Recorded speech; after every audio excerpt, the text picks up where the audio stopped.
Hi welcome back to S academy. ఈరోజు మనం AP POLYCET 2024 సంబంధించి కౌన్సిలింగ్ డీటెయిల్స్ గురించి అయితే మనం డిస్కస్ చేద్దాం ఈ వీడియోలో. సో మనకి డేట్స్ అయితే రావడం జరిగింది. ఆల్రెడీ మనం ఒక వీడియోలో కూడా దాని గురించి మనం డిస్కస్ చేశాము. కొంతమంది స్టూడెంట్స్ డౌట్స్ అడుగుతున్నారు. సో ఆ క్లారిఫికేషన్ కోసం ఈ వీడియో చేయడం జరుగుతుంది. ఇక్కడ మనం చూస్తే కనుక టోటల్గా మనకు 15 హెల్ప్ లైన్ సెంటర్స్ అయితే ఇవ్వడం జరిగింది.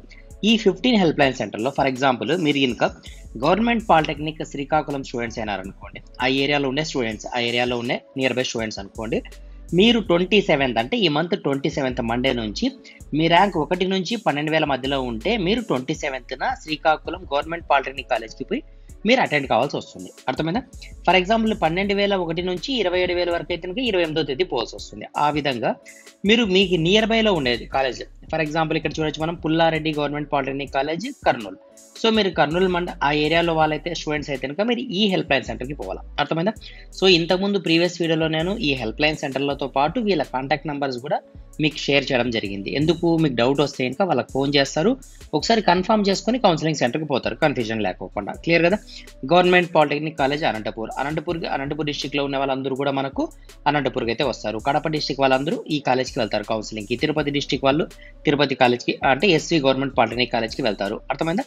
సో నెల్లూరు డిస్టిక్ అయితే నెల్లూరు సంబంధించి, ఒంగోలు, ఈ విధంగా మీరు ఏ డిస్టిక్ సంబంధించిన వాళ్ళైతే కనుక ఆ కాలేజ్కి, ఇక్కడ ఇచ్చినారు కదా ఈ కాలేజ్కి పోతారు. ఎలా పోవాలా సార్, మేము ఎప్పుడు పోవాలంటే కనుక ఈ మీకు వచ్చిన ర్యాంక్ బేస్ పైన మీరైతే కాలేజ్కి వెళ్ళాల్సి వస్తుంది. అర్థమైంది కదా క్లియర్ కట్గా? సో ఫస్ట్ ఆన్లైన్లో పేమెంట్ కట్టండి.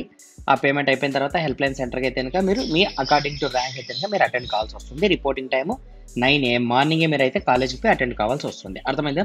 సరే, కొంతమంది స్టూడెంట్స్ డౌట్స్ అడుగుతారు. ఏమనంటే ఇంకా మనము వెరిఫికేషన్ ఏదైతే ఉంటుందో ఆ వెరిఫికేషన్ మనం ఆన్లైన్లో చేపియాలన్నా సార్, లేదా హెల్ప్ లైన్ సెంటర్లో చేపియాలన్నా, రెండిట్లో ఏదో ఒకటి చేపించినా సరిపోతుందా అని? కాదు, మీరు ఆన్లైన్లో పేమెంట్ మాత్రమే కడతారు. మీరు ఆన్లైన్లోనే కట్టాల్సిన పని లేదు పేమెంట్.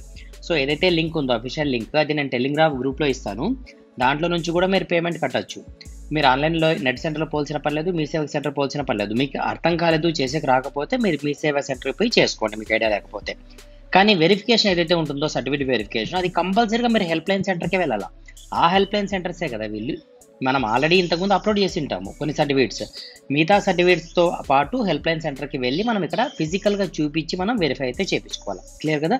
మనం ఇంటర్నెట్లో చేయించుకుంటాను, ఆన్లైన్ సెంటర్లో చేయించుకుంటాను అంటే అవి కరెక్ట్ కాదు. నెక్స్ట్ కొంతమంది students next doubt, sir verification certificate verification మన హెల్ప్ లైన్ సెంటర్లో ఒక డౌట్ ఏమంటే ఇంకా వెరిఫికేషన్ అన్న హెల్ప్ లైన్ సెంటర్ అన్న రెండు ఒకటేనా అంటే రెండు ఒకటే. అంటే హెల్ప్ లైన్ సెంటర్కే వెళ్ళి మనం వెరిఫికేషన్ చేయించుకుంటాము. చాలా మంది స్టూడెంట్స్ వెరిఫికేషన్ సర్టిఫికేట్ వెరిఫికేషన్ అంటే అది వేరే డేట్ ఇస్తారేమో, హెల్ప్ లైన్ సెంటర్ అంటే ఇది వేరే ప్రాసెస్ ఏమో అనుకుంటున్నారు. సో రెండు ఒకటే ప్రాసెస్, కన్ఫ్యూజ్ కాదండి. ఓకేనా?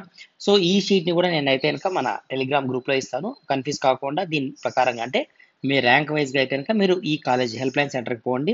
ప్రీవియస్ వీడియోలో చూడండి లేదా టెలిగ్రామ్ గ్రూప్లో చూడండి. ఈ హెల్ప్ లైన్ సెంటర్ సంబంధించిన కాంటాక్ట్ నెంబర్ కూడా ఇచ్చినాను. మీకు ఏదైనా డౌట్ ఉంటే ఫస్ట్ కాల్ చేసుకొని మీరైతే కనుక వెళ్ళండి. ఎప్పుడు వెళ్ళాలా? 9కి అంతా వెళ్ళిపోవాలా. ఈ ర్యాంక్ వైజ్గా ఈ డేట్ వైజ్గా అయితే కనుక మీరు అటెండ్ కాండి. ఓకేనా? ఇంకా ఏమైనా ఫర్దర్గా మీకు ఏమైనా డౌట్స్ ఉంటే కనుక మీరు కామెంట్లో షేర్ చేయండి. దాన్ని బట్టి నేను నెక్స్ట్ వీడియోలో మీకు ఏమైనా డౌట్స్ అన్ని కూడా నేను క్లారిఫై చేసేకి ట్రై చేస్తాను. ఓకేనా?